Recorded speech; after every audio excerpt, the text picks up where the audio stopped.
Our next question comes from Sebastian, who says, Ramsey, make a video about Chuck Norris versus Bruce Lee. Who is the best fighter? In the movies and in real life? Ooh, well. Well, Chuck Norris seemed to think, at least according to the interviews I've heard, that he was the better fighter. If you listen to the interviews Chuck gave about the movie Return of the Dragon, that's the one where Chuck and Bruce had that fight in the Roman Colosseum. That epic fight where Bruce Lee pulls out Chuck's chest hair and does that thing. Okay, and there's a cat watching the whole thing in the background for some reason. But yeah, Chuck and Bruce had this conversation, and Chuck has this interview. You can go watch it on YouTube. In fact, please do. Where Chuck basically heard Bruce Lee's movie pitch,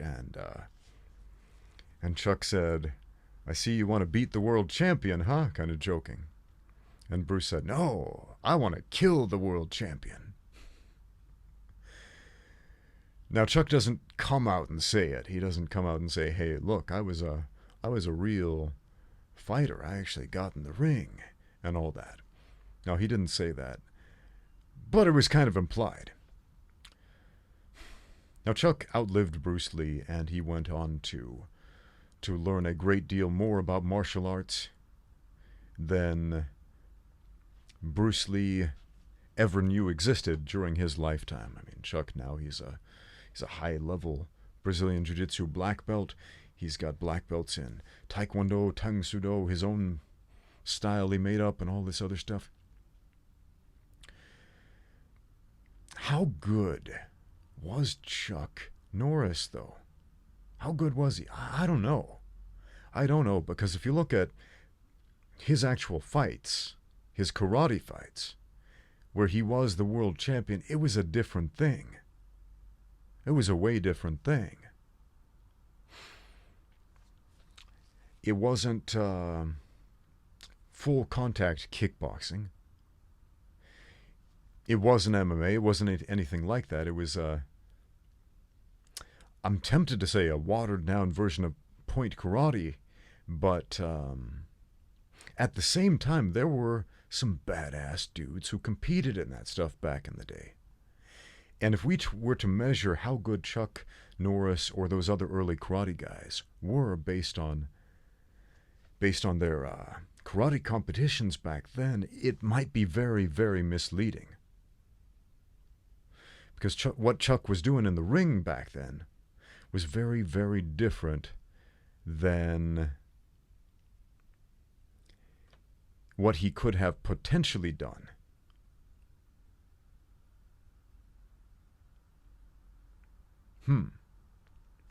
It's kind of like if you look at IBJJF Jiu-Jitsu. It is, in my opinion, the most watered-down form of sport jiu-jitsu. But there are some legitimately bad dudes who compete in IBJJF Jiu-Jitsu. And then there are some guys who are not, but they're really good at gaming the system and scoring those points. So, if you look at the IBJJF World Champions today, are those the baddest men on the planet? No, but some of them are pretty tough dudes whose skill set transcends IBJJF Jiu-Jitsu, and we can say the same thing about Chuck Norris. Now, Bruce Lee had no interest in fighting in the point karate tournaments back in his day where he lived, and I understand that. I'm not super interested in IBJJF Jiu-Jitsu, but I have competed in some of those tournaments. I've won medals in some of those tournaments for a very specific reason, because as a modern martial arts coach, if you don't and you can't and you won't compete in the most popular form of Brazilian Jiu-Jitsu, even though it has very little to do with cage fighting, for some reason, people don't respect you as a cage fighting coach. Yeah, weird, right?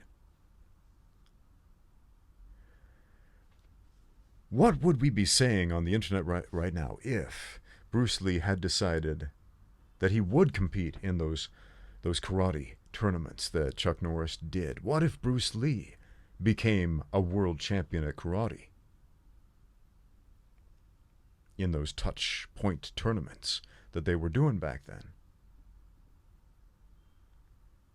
Would that have shut the mouths of all the naysayers? Or would people just say now, he was just a point karate guy? Does anybody say that about Chuck Norris? Was Chuck Norris just a point karate guy?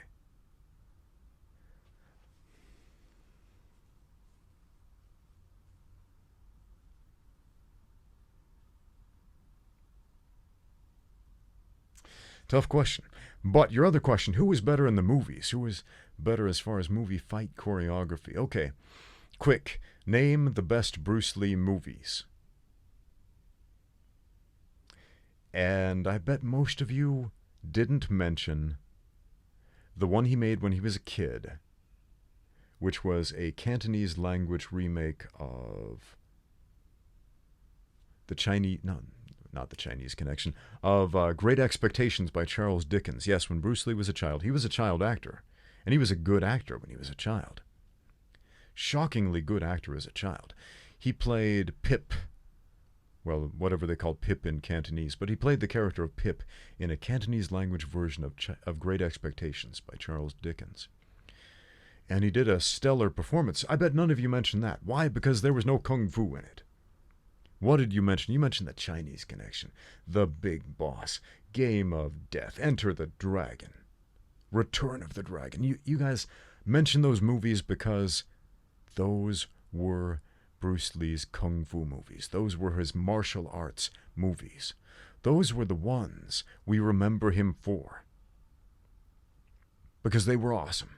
Because they inspired us. Because they showed us something on screen. It wasn't hokey, weird-looking choreography where guys are going ha, ha, ha, ha, ha, ha, and flying through the clouds. It was a more honest expression of martial arts on film than anybody had ever really seen back then. It was punches and kicks that looked like somebody could learn them.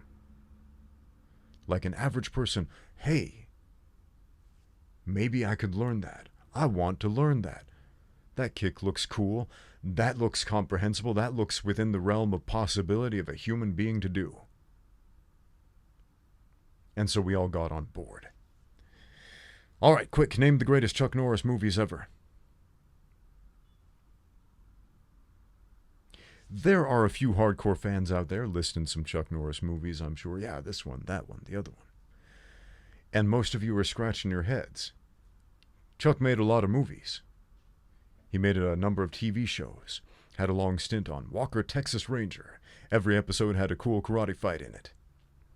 But most of us are scratching our heads. What movies did Chuck Norris do? Can I ever remember the name of any of them?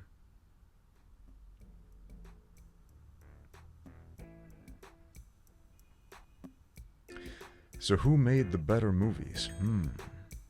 The more memorable ones, definitely Bruce Lee. So there's your answer. Next question.